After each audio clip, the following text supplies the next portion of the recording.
ఈ యొక్క ధార్నా చౌక్లో ప్రభుత్వ రిటైర్డ్ ఉద్యోగస్తుల ఒక సమస్య పైన Bharatiya Janata party legislative party అటు ఎమ్మెల్యేలు కౌన్సిల్ సభ్యులు అదేవిధంగా భారతీయ జనతా పార్టీ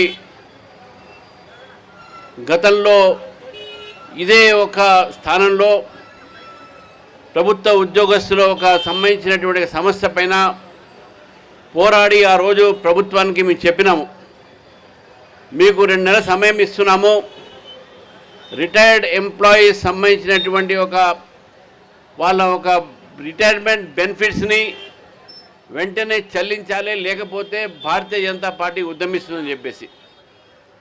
ప్రభుత్వం చెల్లించలేదు, స్పందించలేదు. ఇంకా దాదాపు ప్రతిరోజు రిటైర్డ్ ఎంప్లాయీస్ ఒక గాథలు వింటూ ఉంటే హృదయం కరిగిపోయేటటువంటి ఒక పరిస్థితి వస్తుంది. దాదాపు 66 మంది ఇప్పటి వరకు ఆత్మహత్య చేసుకున్నటువంటి ఒక నేపథ్యంలో మరి మొన్న కామారెడ్డిలో వెంకటరమణారెడ్డి గారి నివాసంలో లెజిస్లేటివ్ పార్టీ కలిసిన తర్వాత మళ్ళీ ఒక ప్రభుత్వానికి మన వాణిని మనం వినిపించాలి, ప్రభుత్వాన్ని మనం అడగాలి, ఈ ఉద్యమము కొనసాగించాలి అనేటువంటి నిర్ణయంతో మళ్ళీ ధార్నా చౌక్లో ఈరోజు ఈ కార్యక్రమాన్ని నిర్వహించడం జరిగింది. మరి ఈ కార్యక్రమంలో పాల్గొంటున్నటువంటి మా ఒక ఎమ్మెల్యే, కామారెడ్డి ఎమ్మెల్యే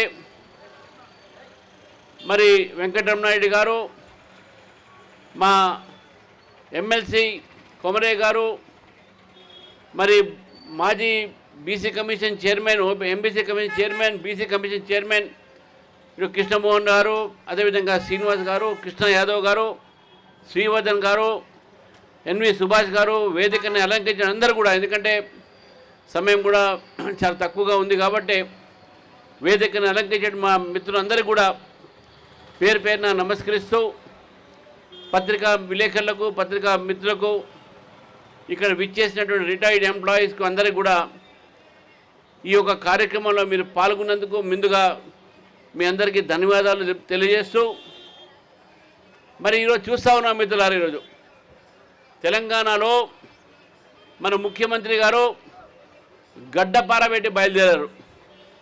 వారు వచ్చినప్పటి నుంచి ధన్పాల్ సునాన్ గుప్తా గారికి కూడా స్వాగతం. వారు ముఖ్యమంత్రి అయినప్పటి నుంచి ఆయన చేతిలో గడ్డపార, మిగతా మంత్రుల చేతిలో పారలు పట్టుకొని ఎక్కడ ఏ బీదవాళ్ళని కూలగొట్టాలి, వాళ్ళ ఇల్లు కూలగొట్టాలి అనే ఆలోచనతోనే బయలుదేరారు. ముఖ్యమంత్రి గాంగనే మొదలుపెట్టింది హైడ్రాతోని బీదవాళ్ళ ఇల్లు కూలగొట్టడానికి. దాని తర్వాత మూసి పక్కన ఉండి ఇల్లు కూలగొట్టడం మొదలుపెట్టారు. అది పోంగా మన గుళ్ళను కూలగొడతా ఉన్నారు. మొన్న ఖమ్మంలో వెలుగుమెట్లలో 600 కుటుంబాలు ఇల్లు కట్టుకొని పక్కా ఇల్లు కట్టుకుంటే ఆ ఇల్లు కూడా మొత్తం కూడా నిన్న నేను పోయొచ్చాను, మొత్తం కూడా పక్కా ఇళ్ళను కూలగొట్టడం జరిగింది. ఈ ప్రభుత్వాన్ని కేవలము కూలగొట్టడాలు లేకుంటే ఆత్మహత్య చేసుకోవడానికి పరిస్థితులు మాత్రమే నిర్మాణం చేసింది. నేను అడుగుతాను ఈ ప్రభుత్వాన్ని, మీరు అధికారంలో రాకముందు మీరు రిటైర్డ్ ఎంప్లాయీస్ కానీ గవర్నమెంట్ ఎంప్లాయీస్ కానీ పువ్వులుగానే చూసుకుంటా ఉన్నారు, ఎటువంటి కష్టం లేకుండా చూసుకుంటా ఉన్నారు. కానీ మీరు వచ్చినటువంటి 2.5 సంవత్సరాల్లో ఇప్పటి వరకు రిటైర్డ్ పెన్షనర్స్కు, రిటైర్డ్ అయినటువంటి ఒక ప్రభుత్వ ఉద్యోగస్తులకు ఒక్క పైసా కూడా మీరు రిటైర్మెంట్ బెనిఫిట్ ఇవ్వలేకపోతా ఉన్నారు. ప్రభుత్వ ఉద్యోగస్తులకు సమయానికి మీరు జీతాలు కూడా ఇవ్వలేని పరిస్థితి మీది. ఏదైనా అంటే బహిరంగంగానే నా దగ్గర డబ్బులు లేవు, నేను ఏం చేయాలి మీరే చెప్పండి అని చెప్పి ఉద్యోగస్తులు మీరు అడుగుతూ ఉన్నారు. నేను అడుగుతాను ముఖ్యమంత్రి గారిని, మీకు జీతాలు ఇవ్వడానికి డబ్బులు లేవు, పెన్షన్లు ఇవ్వడానికి డబ్బులు లేవు, రిటైర్మెంట్ బెనిఫిట్ వాళ్ళకి హెల్త్ స్కీమ్కు దానికి డబ్బులు లేవు, కానీ నేషనల్ హెరాల్డ్కి మాత్రం 1000 కోట్లు ఇవ్వడానికి మీ దగ్గర డబ్బులు ఉన్నాయా? అంటే ఇక్కడ ఉన్నటువంటి ప్రభుత్వ ఉద్యోగస్తులు ఈ రాష్ట్రంలో జీవించే బీదవాడి కన్నా మీకు మీ పార్టీ యొక్క సంస్థన పెద్దగా అయిపోయిందా? రాహుల్ గాంధీ గారికి మీరు 1000 కోట్లు ఇవ్వగలుగుతారు, కానీ ఈరోజు ప్రభుత్వ ఉద్యోగస్తులు ఒక్క పైసా కూడా ఇవ్వలేని పరిస్థితి మీది. రాహుల్ గాంధీ గారు ఇవాళ వచ్చారు, వికారాబాద్ వెళ్తా ఉన్నారు. నేను రాహుల్ గాంధీ గారిని అడుగుతా ఉన్నాను, మీరు ఏ మొహంతో ఈరోజు తెలంగాణ వచ్చారు? ఆ రోజు చాలా గొప్పగా చేవల్ల డిక్లరేషన్ అన్నారు, బీసీలకు అన్యాయం చేశారు. చేవల్లలో ఎస్సీలకు అన్యాయం చేశారు, కామారెడ్డి డిక్లరేషన్ బీసీలకు అన్యాయం చేశారు, వరంగల్ డిక్లరేషన్ చేసి రైతులకు అన్యాయం చేస్తూ ఉన్నారు. రైతులకు రైతు భరోసా లేదు. ఇంతవరకు 2.5 సంవత్సరాల్లో రైతుల అకౌంట్లో ఎంతవరకు రైతు భరోసా వేశారని చెప్పేసి ప్రభుత్వాన్ని ప్రశ్నిస్తున్నాను. రాహుల్ గాంధీ ఎట్లా వస్తారండి? మీరు చెప్పినటువంటి 6 గ్యారంటీలు ఒక్క గ్యారంటీ కూడా పూర్తి చేయనటువంటి ప్రభుత్వము. రాహుల్ గాంధీ గారు మీ ముఖ్యమంత్రి ఇక్కడ మాట తప్పాడు కాబట్టి మీరు ఇక్కడ ఎట్లా వస్తారని చెప్పి అడుగుతా ఉన్నాను. మీకు ఏమి నైతిక అధికారం ఉంది? రాహుల్ గాంధీ గారికి నైతిక అధికారం తెలంగాణ రావడానికి లేదు.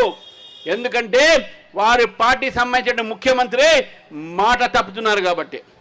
బీదవాళ్ళ ఇళ్ళు కూలగొడతా ఉన్నాడు, రిటైర్మెంట్ బెనిఫిట్ ఇవ్వకుండా రిటైర్డ్ ఎంప్లాయీస్ యొక్క ఆత్మహత్యలు కారకులైతున్నాడు, రైతులకు రైతు భరోసా ఇవ్వకుండా వారిని ఎండబెడతా ఉన్నారు, రైతు రుణమాఫీ చెప్పేసి ఇంతవరకు రుణమాఫీ చేయలేదు.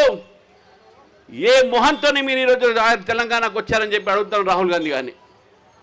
మీ ముఖ్యమంత్రి మాత్రం మీకు 1000 కోట్లు ఇవ్వగలుగుతాడు, కానీ ప్రజలకు 1000 రూపాయలు కూడా ఇవ్వలేని పరిస్థితి మీరున్నారా? ఏమవుతుంది తెలంగాణకని ఒకసారి మనం ఆలోచిస్తే, తెలంగాణలో గడ్డపార రాజ్యం ఉన్నది. ఈ గడ్డపార రాజ్యాన్ని ప్రజలు దీన్ని కూలగొట్టాల్సిన అవసరం ఉన్నది మిత్రులారా. ఈరోజు అనేకమైన సమస్యలు మన ప్రజలు ఎదుర్కొంటున్నారు. ముఖ్యంగా ప్రభుత్వ ఉద్యోగస్తులకు నేను అడుగుతా ఉన్నాను, మీకు సమయానికి రిటైర్మెంట్ బెనిఫిట్స్ రావట్లే, మళ్ళీ ఈఎంఐ ఎట్లా కడతారు? మీరు హెల్త్ స్కీమ్లు బంద్ చేశారు. మీరు పెట్టినటువంటి ఆరోగ్యశ్రీ యొక్క హాస్పిటల్స్లో కొన్ని బకాయిలు ఇవ్వలేకపోతా ఉన్నారు. మీరు ఇవ్వలేదు, కోట్లాది రూపాయలు బకాయిలు ఉన్నారు. మరి హెల్త్ స్కీమ్ ఏ విధంగా అయితేని చెప్పేసి ఒక్కసారి ఆలోచించండి. మన పిల్లలు విద్యార్థులు ఇంజనీరింగ్ కాలేజ్ చదువుకుంటూ ఉంటే, డిగ్రీ కాలేజ్ చదువుతూ ఉంటే వారి ఫీ రీఎంబర్స్మెంట్ మరి ఇవ్వకపోతే బలవంతంగా ఫీజు వసూలు చేస్తున్నటువంటి ఒక విద్యా సంస్థలు ఈరోజు ఎటువంటి ఒక జీవితం గడుపుతున్నారు మధ్యవర్తి కుటుంబాలు తెలంగాణలో. ఒకసారి ఆలోచించండి. కానీ ముఖ్యమంత్రి గారికి ఇవన్నీ పట్టింపు లేదు. పేదోళ్ళ ఇళ్ళు కూలగొట్టడం, పేదోళ్ళ బతుకుల్లో ఈరోజు మీరు విషం పోస్తూ ఉన్నారు. పేదోళ్ళ బతుకుల్లో మీరు ఈరోజు అగ్నిని చూస్తూ ఉన్నారు. ఇదే అగ్ని రేపు జ్వాల అయిపోయి మీ ప్రభుత్వాన్ని కూలగొడుతుందన్న విషయాన్ని కూడా తెలుసుకోవాలి మిత్రులారా. ఈరోజు మీ రాహుల్ గాంధీ గారు మీరు పిలుచుకున్నారు. ఇక్కడ ప్రజలు, తెలంగాణ ప్రజలు రాహుల్ గాంధీ గారిని అడుగుతూ ఉన్నారు. తెలంగాణ ప్రజలు రాహుల్ గాంధీని అడుగుతూ ఉన్నారు, మీరు ఇచ్చినటువంటి 6 గ్యారంటీలు ఎప్పుడు మీరు అమలు పరుస్తారు? ఇప్పటి వరకైతే మీరు అమలు పరచలేదో ఎప్పుడు పరుస్తారని చెప్పేసి అడుగుతా ఉన్నాను మిత్రులారా.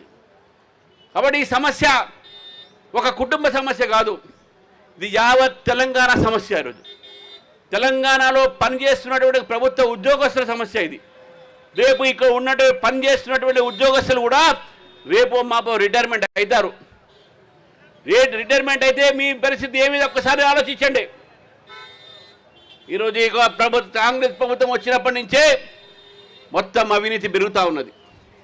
ఎక్కడ చూసినా కమిషన్ల వ్యాపారం నడుస్తూ ఉన్నది. 40% కమిషన్ ఉన్న ఈ కాంగ్రెస్ ప్రభుత్వం ఈరోజు ఎందుకు ప్రభుత్వ ఉద్యోగస్తుల మీద ఈ రకమైన వైఖరి తీసుకున్నారు? ఎందుకో మీరు ఈరోజు ఈ యొక్క ప్రభుత్వ రిటైర్డ్ ఉద్యోగాలతోని వారి గురించి పట్టించుకోవట్లేదు. ఎందుకంటే వాళ్ళకు ఓట్లు తక్కువ ఉన్నాయనా, లేకుంటే వాళ్ళు ప్రభావితం చేయలేరన్న రాజకీయాల్ని వాళ్ళు దలుచుకుంటే ప్రభుత్వ ఉద్యోగస్తులు తలుచుకుంటే రేపు మీ ప్రభుత్వం ఒక్కరోజు కూడా నడవదనే విషయాన్ని కూడా గుర్తుపెట్టుకోవాలి మిత్రులారా. మీకు ప్రజలు 5 సంవత్సరాలు పరిపాలించడానికి సమయం ఇచ్చారు. ఇప్పటికే 2.5 సంవత్సరాలు అయిపోయింది. మీరు ఏం చేశారు, ఏం కట్టారంటే మీరు కట్టింది ఏమి లేదు, మీరు గడ్డబార పెట్టి కూల్చింది ఎక్కువ ఉన్నాయి, కట్టిన మాత్రం ఏం లేదు. ఈరోజు విశ్వవిద్యాలయాల పరిస్థితి మనం చూస్తూ ఉన్నాం. ఈరోజు విశ్వవిద్యాలయాలు ఈరోజు ఇంకా ఆ రోజు పోయి 1000 కోట్లు ఇస్తా అన్నారు. ఒక కొత్త ప్రొఫెసర్ లెక్చరర్ని కూడా అపాయింట్ చేశారని నేను అడుగుతున్నాను రేవంత్ రెడ్డి గారిని. ఎవరిని ఎంతమంది నియమించారు? పిల్లలకు చదువు చెప్పడానికి లెక్చరర్ ఎక్కడ నియమించలేకపోయారు. ఈరోజు కొత్త ఉద్యోగాలు ఇవ్వలేకపోతా ఉన్నారు. తెలంగాణలో ప్రతి వర్గము ప్రతి ఒక్కరు కూడా ఈరోజు కష్టాల్లో ఉన్నారు. యువతకు ఉద్యోగాలు లేవు. తెలంగాణ పబ్లిక్ కమిషన్ మొత్తం కూడా తన ప్రక్షాళన చేయాల్సిన అవసరం ఉన్నది. వారు నిర్వహిస్తున్న ప్రతి ఎగ్జామ్ కోర్టులో పోతా ఉన్నాయి. విద్యార్థులు అశోక్ నగర్ లైబ్రరీ దగ్గర కూర్చొని వాళ్ళ ఒక జీవితాలు మొత్తం కూడా ఆశతోని ఏదో రోజు మాకు ఉద్యోగాలు రావా అని చెప్పి చదువుతూ ఉంటుంటే మీరు ఉద్యోగాలు ప్రకటించేది లేదు. కాబట్టి తెలంగాణ మొత్తం కూడా అంధకారంలో దోసింది కాంగ్రెస్ ప్రభుత్వం. మీ రోజులు దగ్గర పడ్డాయి. రేవంత్ రెడ్డి గారు నేను అలా చెప్తా ఉన్నాను, మేము భారతీయ జనతా పార్టీగా మీకు అడుగుతా ఉన్నాము, ప్రభుత్వం మీరు ఏదైతే రిటైర్డ్ ఎంప్లాయీస్ తరఫు నుంచి వారికి సమయానికి మీరు పెన్షన్లు బకాయిలు అన్నీ కూడా ఇవ్వాల్సిన అవసరం ఉన్నది. ఎంతమంది వేలాది మంది ఈ యొక్క రిటైర్డ్ ఎంప్లాయీస్ జీవితంలో ఈరోజు బతుకును ఆనందాన్ని నింపాల్సిన పోయి ఒక విషాదాన్ని నింపుతా ఉన్నారు. కానీ నేను రిటైర్డ్ ఎంప్లాయీస్ని కోరుతా ఉన్నాను, దయచేసి కష్టపడండి, భయపడకండి, ఆత్మహత్యలు చేసుకోకండి. భారతీయ జనతా పార్టీ మీతో ఉంది, మీకోసం పోరాడుతుందనే విషయాన్ని కూడా మీరు తెలియజేస్తున్నారు మిత్రులారా. కాబట్టి మరొక్కసారి ఈ యొక్క సమయంలో మిత్రులందరికీ కూడా నేను ధన్యవాదాలు తెలుపుతా ఉన్నాను.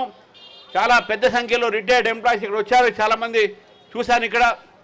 నేను ఎమ్మెల్సీగా ఉన్నప్పుడు కూడా ఎంప్లాయీస్ గురించి, టీచర్స్ గురించి, యూనివర్సిటీస్ గురించి మాట్లాడాను. కానీ ప్రభుత్వం మారిన తర్వాత కొద్దిగా మార్పు జరుగుతుంది అనుకున్నా కానీ మార్పు జరగలేదు. ఇంకా అధ్వానంగా తయారైంది తెలంగాణ. కాబట్టి ఇది ఒక మీ సమస్యనే కాదు, ఈ తెలంగాణ ప్రజల సమస్యగా భావించి భారతీయ జనతా పార్టీ ఈ యొక్క ఉద్యమాన్ని ఇప్పట్లో ఆపేది లేదు. ఏదో రకంగా దీని మీద ఉద్యమిస్తూనే ఉంటాం మనం. రేపు అసెంబ్లీ జరగబోతా ఉంది 16వ తారీఖు నాడు.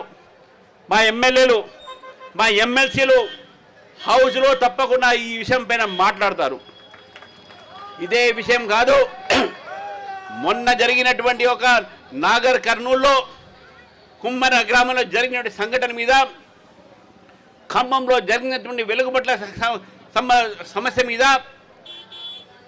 ఈ మూసి పక్కన ఉన్నటువంటి ఒక లీగల్గా కట్టుకున్న ఇల్లు కూలగొట్టడాల మీద, హైడ్రా పేరు మీద బీద వాళ్ళ ఇల్లు కూలగొట్టేటువంటి సమస్య మీద, హిల్ట్ పేరు మీద ల్యాండ్ మీరు ఏదైతే రియల్ ఎస్టేట్ చేస్తా ఉన్నారో దాని పేరు మీద, ఇవన్నీ కూడా మా ఎమ్మెల్యేలు, మా ఎమ్మెల్సీలు రేపు ప్రభుత్వాన్ని అసెంబ్లీ సెషన్లో నిలబెడితే అడుగుతారని చెప్పేసి కూడా మీకు తెలియజేస్తూ, మరి మీ అందరికీ మరొకసారి ఈ కార్యక్రమంలో పాల్గొన్నందుకు ధన్యవాదాలు చెప్తూ ముగిస్తున్నాను. భారత్ మాతాకి జై, జై శ్రీరామ్.